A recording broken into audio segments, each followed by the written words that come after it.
वालेकुम। आज का टॉपिक है nerve impulse.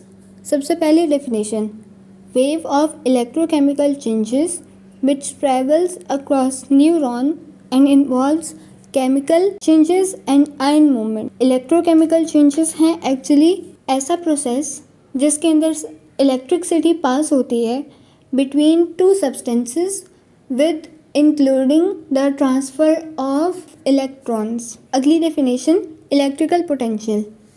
Electrical potential is the capacity to do electrical work.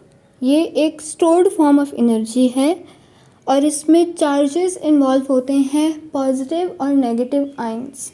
उससे नेक्स्ट डेफिनेशन है, membrane potential is the electrical potential across cell membrane.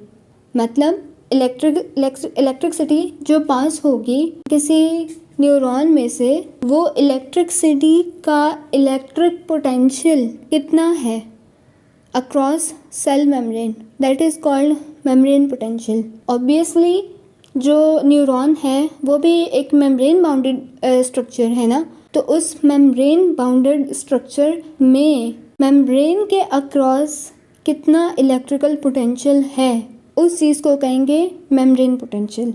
Next ये diagram है। Diagram हमें शो कर रही है active uptake of sodium and potassium ions across cell membrane. पहले labelling है, जो सबसे टॉप मोस्ट लेयर है वो आउटसाइड ऑफ न्यूरॉन है, मतलब वो न्यूरॉन के बाहर वाली साइड है। ये एक्चुअली एक न्यूरॉन के सेल मेम्ब्रेन के माइक्रोस्कोपिक स्ट्रक्चर है और उसमें शो किया जा रहा है कि आउटसाइड ऑफ न्यूरॉन और दरमियान में प्लाज्मा मेम्ब्रेन और सबसे नीचे साइटोप्लाज्म, दरमियान में active uptake of sodium and potassium ions के गेट्स लगे हुए हैं। Gates of sodium and potassium ions असल में सेल मेम्ब्रेन के अंदर और बाहर दोनों साइड पे पोटेशियम आयंस प्रेजेंट होते हैं। सोडियम बाहर की साइड पे अंदर की साइड से 10 टाइम्स ज़्यादा है। मतलब सोडियम अगर हम इनसाइड ऑफ सेल मेम्ब्रेन और outside of cell membrane compare करें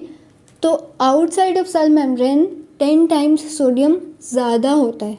पोटेशियम बाहर कम होगा, अंदर ज़्यादा होगा। पोटेशियम अंदर 20 टाइम्स ज़्यादा है एज़ कम्पेयर टू बाहर का पोटेशियम। ये तो नॉर्मल इसका स्ट्रक्चर हो गया, या नॉर्मल इसका कि नॉर्मली सेल मेम्ब्रेन के इनसाइड या आउटसाइड क्या होता है पोटेशियम और सोडियम की क्वांटिटी। एक्टिव गेट्स जो हैं वो प्रेजेंट होते हैं सोडियम और पोटेशियम के लिए, कि सोडियम और पोटेशियम को against of their concentration gradient pump करते हैं।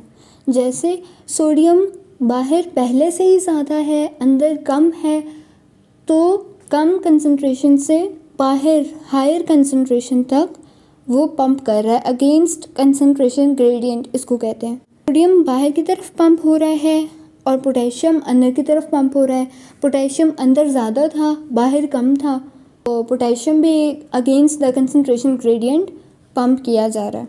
ये सोडियम और पोटेशियम पंप्स प्रेजेंट होते हैं नर्व इम्पल्स के मेम्ब्रेन में। उसके बाद है जी resting membrane potential and active membrane potential. इसमें डिफरेंट हेडिंग्स हैं, उनके बारे में नेक्स्ट लेक्चर में बात होती है।